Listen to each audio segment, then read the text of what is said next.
बिस्मिल्लाहिर्रहमानिर्रहीम। अस्सलाम वालेकुम। क्या हाल चाल है? ठीक ठाक हैं। आज नए ट्यूटोरियल के साथ हाजिर खिदमत हैं। जैसा कि आपको इस डायग्राम में नज़र आ रहा है कि हमारा जो स्टैरियो है, जो हमारा आज का जो ट्यूटोरियल है, वो किस टॉपिक के ऊपर है। हम क्या चाह रहे हैं कि पीटीसीएल मॉडेम जो हमारे पास एक लगा हुआ है, उसमें कनेक्शन चल रहा है, उससे एक या एक से ज़्यादा पीटीसीएल मॉडेम में इंटरनेट कैसे चला सकते हैं। इसकी एक मिसाल देता हूँ। जैसे फ़र्ज़ करें कि एक कमरे के अंदर पिक्सेल का मॉडेम लगा हुआ है और उसके सिग्नल जो हैं वो दूसरे कमरे में नहीं आ रहे, और चाहते क्या हैं कि इस पिक्सेल जो मेन कनेक्शन जिसके अंदर है, इससे हम एक केबल निकाल कर एक पिक्सेल का और मॉडेम मेरे पास पड़ा हुआ है, एक्स्ट्रा मॉडेम है, इसके अंदर केबल लगाई जाए और ये वाला नेट मेन कनेक्शन जहाँ पर लगा हुआ है, इससे इसमें नेट किस तरीके से मैं चला सकता हूँ, इसकी सेटिंग के बारे में ये ट्यूटोरियल है। एक और चीज़, अगर फर्ज करें कि आपके घर के अंदर नेट लगा हुआ है और आप चाहते हैं कि आप अपने किसी दोस्त को नेट दे दें, और उसका घर जो है वो थोड़ा सा दूर है, या कह लो कि 50-60 मीटर के फासले के ऊपर है, तो आप क्या करेंगे कि एक केबल इस मॉडेम से निकालेंगे और वो केबल जो है वो इस मॉडेम के अंदर लगा देंगे, वो भी नेट इसको एक्सेस कर सके। अब अगर आप चाहते हैं कि आप 3-4 दोस्तों को नेट डिवाइड कर दें या 3-4 दोस्तों को नेट शेयर कर दें, तो फिर हमको क्या करना पड़ेगा, हमको फिर 4 पिक्सेल के मॉडेम की जरूरत पड़ेगी, और हमें उस जो जिसके अंदर हमने नेट चलाना है उस मॉडेम की सेटिंग करनी पड़ेगी। जैसे ये मॉडेम जिसके ऊपर फ्रंट साइड लिखा हुआ है, इसकी सेटिंग करनी पड़ेगी, और वो जो सेटिंग की जाती है वो आज मैं आपको इस ट्यूटोरियल में बताने जा रहा हूँ। एक चीज जरा नोट कर लें, जो पिक्सेल मेन कनेक्शन है उसका भी आईपी एड्रेस 10.1 है, जिसके ऊपर हमने नेट चलाना है उसका भी जो आईपी एड्रेस है वो 10.1 है। ये इसका फ्रंट साइड है और ये इसकी बैक साइड है। इसका यूजर नेम एडमन है और इसका पासवर्ड EF550 है। हर मॉडम का डिफरेंट एक यूजर नेम तो सेम होता है, और लेकिन उसका जो पासवर्ड होता है वो डिफरेंट होता है। ठीक है जी। अब आपने करना क्या है, पोर्ट 2 से एक केबल लगाकर अपने लैपटॉप या पीसी के साथ आपने कनेक्ट कर लेनी है। चलते हैं जी लैब की तरफ, वहां पर देखते हैं कि किस तरीके से इस मॉडम की सेटिंग की जाती है जी। लो जी, हम यहाँ पर आ गए, तो हमें जो मॉडेम की जो सेटिंग करनी है उसका जो आईपी एड्रेस मैंने लिखा 192.168.10, जैसे लिखने के बाद जब मैं एंटर प्रेस करता हूँ, इसकी सेटिंग मेन पेज मेरे सामने आ जाता है। अगर आपने अपने मॉडेम को रीसेट नहीं किया हुआ, या कह लो कि इसकी फैक्ट्री रीसेट नहीं किया हुआ, तो आप बराए मेहरबानी पहले उसको फैक्ट्री रीसेट कर लें। अच्छा, अगर नहीं किया हुआ तो कहाँ पर होता है जी, मैनेजमेंट में जाने के बाद सेटिंग के ऊपर क्लिक किया, सेटिंग के ऊपर क्लिक करने के बाद ये लिखा होता है रीस्टोर डिफॉल्ट। यहाँ पर क्लिक करें, क्लिक करने के बाद रीस्टोर डिफॉल्ट सेटिंग के ऊपर क्लिक करेंगे तो एक दफा ये रीस्टार्ट होगा, रीस्टार्ट होने के बाद ये फैक्ट्री रीसेट हो जाएगा। ठीक है जी। ये करने के बाद मैंने इसको ऑलरेडी किया हुआ है, आप इसको एक दफा पहले मास्टर रीसेट या फैक्ट्री रीसेट कर लें। करने के बाद आपने सबसे पहले क्या करना है, पहला स्टेप जी, एडवांस सेटअप ऊपर जो लिखा हुआ है जी, एडवांस सेटअप के ऊपर आपने क्लिक करना है। एडवांस सेटअप के ऊपर क्लिक करने के बाद ये वैन सर्विस आपको नजर आ रही है, इसके ऊपर क्लिक करना है। इसके ऊपर क्लिक करने के बाद आपको यहाँ पर 4 किस्म के कनेक्शन नजर आएंगे जी। ठीक है जी। अब इन 4 कनेक्शन को ऊपर आप टिक लगाकर आप क्या करेंगे, इनको रिमूव कर देंगे। ओके हो गया जी। रिमूव किया जी।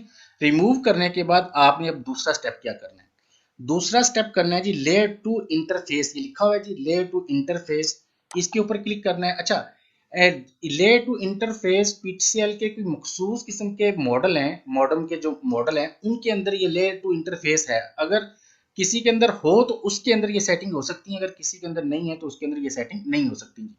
चलो जी, लेयर टू इंटरफेस के ऊपर मैंने क्लिक किया, इसके नीचे ऑप्शन आती है एटीएम इंटरफेस और नीचे ये लिखा हुआ जी ईटीएच इंटरफेस। ठीक है जी, ईटीएच इंटरफेस, इसके ऊपर आपने क्लिक करना है। जैसे ही इसके ऊपर मैंने क्लिक किया तो ये एक मेरे पास ऑप्शन आ जाता है। यहाँ पर क्या कहता है जी कि हमें चाहिए कि वैन इंटरफेस एक हमें ऐड करना पड़ता है। वैन इंटरफेस से मतलब क्या है, यहाँ पर ऑप्शन हमसे ये ली जा रही है कि आपको इस मॉडेम की एक पोर्ट को वैन बनाना होगा। मैं आपको समझाता हूँ वैन क्या है।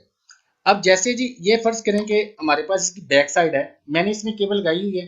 अब 4 पोर्ट हैं, 1 2 3 एंड 4। अब वहां पर हमसे ये पूछा जा रहा है कि आप इन 4 पोर्ट में से कौन सी एक पोर्ट को एज ए वैन बनाना चाहते हैं। ठीक है जी। मैं वैन बनाने जा रहा हूँ ये 4 नंबर जो पोर्ट है जी। ओके जी। अब यही चीज वो हमसे यहाँ पर ये सेटिंग पूछ रही है कि आप किस पोर्ट को वैन बनाना चाहते हैं। क्या करेंगे जी, हम ऐड के ऊपर क्लिक करेंगे। ऐड के ऊपर क्लिक करने के बाद ये 4 पोर्ट आ गई जी, ठीक है जी। 0 1 2 3 लिखा हुआ है। 0 से मतलब क्या हुआ कि इसकी पोर्ट जो 1 है, और इसके बाद 1 से मतलब क्या हुआ पोर्ट 2, 2 से मतलब 3, ये इसके सामने भी लिखा होता है 3। हम कौन सी पोर्ट बनाने जा रहे हैं, ये लास्ट वाली 4 नंबर जो पोर्ट है, ठीक है जी। ETH3 और /ETH4, इसके ऊपर क्लिक किया, अप्लाई किया। अप्लाई करने के बाद ये पोर्ट हमारे पास एज ए वैन आ गई। अब तीसरा स्टेप क्या करना है, तीसरे स्टेप फिर दोबारा आप वैन सर्विस में जाएंगे जी, ये वाली वैन सर्विस, इसके ऊपर क्लिक करेंगे। यहाँ पर हमने वो 4 पोर्ट थी वो रिमूव की थी ना, अब क्या करेंगे, यहाँ पर उसको ऐड कर देंगे। ऐड किया, अब वहां फिर हमसे पूछ रहा है किस पोर्ट को आपने वैन बनाना है जी। ये ऑलरेडी यहाँ पर वो ETH3 और ETH4 जो लिखा आ गया है, ठीक है। अगर नहीं आता तो इसको ड्रॉप डाउन करें, यहाँ पर सबसे नीचे लिखा आएगा, अगर जो हमने वहां पर वैन बनाई थी सेम, उसी को सिलेक्ट कर लेंगे। किया जी, नेक्स्ट के ऊपर क्लिक किया। नेक्स्ट के ऊपर क्लिक करने के बाद यहाँ पर क्या लिखा जी, IP ओवर ईथरनेट, इसके ऊपर आप क्लिक करेंगे दूसरी वाली ऑप्शन के ऊपर। ओके जी, कुछ नहीं करना, सिंपल नेक्स्ट के ऊपर क्लिक करेंगे। यहां पर भी आपने कुछ नहीं करना, सिंपल नेक्स्ट के ऊपर क्लिक करेंगे। इसके यहाँ पर जी आपने एक चीज देख लेनी है, अगर ये जो इनेबल नेट है, अगर आपके मॉडल में इनेबल ना हो तो इसको इनेबल कर लेना है। ऐसे बस ऐसे भी आ जाता है, आप इसको इनेबल कर लेंगे, ये ऑलरेडी इनेबल है। दूसरी चीज आपने जो इनेबल करनी है, इनेबल फायरवॉल, ये अगर इनेबल नहीं है तो इसको भी आप इनेबल करेंगे। तीसरी चीज जो आपने इनेबल करनी है, इनेबल IGMP मल्टीकास्ट, ये अगर डिसेबल है तो इसको भी आप इनेबल कर लेंगे। ओके जी, इनके ऊपर एक दफा टिक लगा के आप कर लें। नेक्स्ट के ऊपर क्लिक किया, कुछ नहीं करना, नेक्स्ट के ऊपर क्लिक किया। फिर जी यहाँ पर भी कुछ नहीं करना जी, नेक्स्ट के ऊपर क्लिक करना है। यहाँ पर आप क्या करेंगे जी, apply and save. Apply and save करने से पहले आप दो चीजें ध्यान कर लें, नोट कर लें कि फायरवॉल इनेबल होना चाहिए और नेट को भी इनेबल होना चाहिए, और IGPM जो है मल्टीकास्ट हमने जो इनेबल किया था उसको भी इनेबल होना चाहिए। ओके जी, अप्लाई एंड सेव। जैसे ही हम अप्लाई एंड सेव करेंगे तो ये पूरी की पूरी यहाँ पर नेट की ये मॉडम जो है वो कॉन्फ़िगर हो गया है। लेकिन एक चीज हमें बाद में प्रॉब्लम करती है, वो क्या, वापस हम अपने उसी डायग्राम में जाते हैं। मैंने आपको बताया था कि जो मॉडम 1 है जिसके अंदर मेन कनेक्शन आ रहा है, उसका जो IP एड्रेस है वो 192.168.10.1 है, और जिसके अंदर हमने नेट लेना है उसका भी जो IP एड्रेस है वो क्या जी, 192.168.10.1। अब क्या करेंगे, इससे एक केबल निकालेंगे और इसकी पोर्ट नंबर किस में लगाएंगे जी, पोर्ट नंबर 4 में लगाएंगे। ओके हो गया। अब पोर्ट नंबर 4 में लगाने से पहले हमें क्या करना पड़ेगा, जिसके अंदर हम नेट ले रहे हैं, ये दूसरा जो मॉडम है ये वाला जिसके ऊपर फ्रंट साइड लिखा हुआ है, इसका IP एड्रेस और इसका IP एड्रेस मेन कनेक्शन जहां जहां से हम ले रहे हैं दोनों सेम है। हम क्या करेंगे, इसका IP एड्रेस फिर हमें चेंज करना पड़ेगा जी। ओके जी, इस वाले मॉडम का जो इसकी सेटिंग तो यहाँ पर कंप्लीट हो जाती है। एक आपने काम सिर्फ और करना है, इसका IP एड्रेस आपको चेंज करना पड़ेगा। वो IP एड्रेस कहाँ से चेंज होता है जी, ये लैन में जाएंगे। इसी तरह अगर आप 3-4 मॉडम यूज करना चाहते हैं तो कर सकते हैं, लेकिन सबका आपको एक दफा IP एड्रेस चेंज करना पड़ेगा। ये क्या है जी, 10.1 है, तो मैं इसको क्या कर देता हूँ 20.1। ओके हो गया जी, अप्लाई किया। अप्लाई करने के बाद इसको सेव किया। सेव करने के बाद अब ये मॉडम याद रखना, ये 10.1 से नहीं खुलेगा, ये मॉडम अब खुलेगा 20.1 से। जी हाँ, अब इतनी देर में मैं मॉडम को आपने क्या करना है, एक दफा रिस्टार्ट जरूर कर लेना है। मैं भी मॉडम को एक दफा रिस्टार्ट करता हूँ जी, ठीक है। और मॉडम जो मेन कनेक्शन है उससे मॉडम की केबल निकाल कर इस पोर्ट नंबर 4 में मैं लगाता हूँ जी। मैं दफा रिस्टार्ट करता हूँ जी, ठीक है जी, और देखते हैं फिर इसमें नेट चलता है या नहीं चलता। लो जी, मैंने मॉडम रिस्टार्ट हो गया जी, और इसके बाद ये देखिए जी, मैंने 20.1 लिखा। 20.1 लिखने के बाद वो मुझसे यूजर नेम और पासवर्ड मांग रहा है। साइन इन कर लेते हैं। साइन इन करने के बाद वही मॉडम जिसको हमने रिस्टार्ट किया था उसके अंदर नेट आ गया जी। अब देखें जी, इसका 20.1 इसको IP एड्रेस हमने दिया था लैन को, वही IP एड्रेस है, और इसने गेटवे कौन सा लिया जी, ये वाला है, ठीक है 10.1। अब यहाँ पर वैन कनेक्शन आपको नजर आ रहा है कि डिस्कनेक्ट है।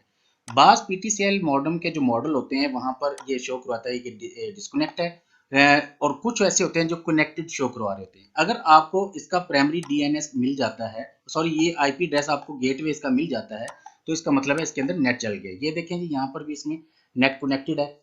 और हमारा ये ट्यूटोरियल जो आज का था, यकीनन आपको देखते हैं आपके कमेंट्स और राय से पता चलेगा इसके अंदर ये आपको कितना अच्छा लगा और कितना आपने इसको लाइक किया जी। इंशाल्लाह जी नेक्स्ट जो हमारा टॉपिक होगा वो ये होगा कि हम इसी मॉडम पर ये पीपीओ कनेक्शन किस तरीके से डायल कर सकते हैं जी। नेक्स्ट हमारा जो टॉपिक होगा पिक्सेल मॉडम से पीपीओई कनेक्शन कैसे बनाया जा सकता है, या कह लें पिक्सेल मॉडम को नेटिव स्टैंडर्ड और टीपी लिंक और टोटो लिंक राउटर की तरह किस तरीके से हम यूज कर सकते हैं, ये हमारा नेक्स्ट टॉपिक होगा जी। नेक्स्ट लेक्चर होगा इसके ऊपर इंशाल्लाह जी। नेक्स्ट वीडियो के अंदर मिलते हैं। अपना अपने दोस्तों का ख्याल रखना जी, अपनी दुआओं में याद रखना जी। अल्लाह हाफिज।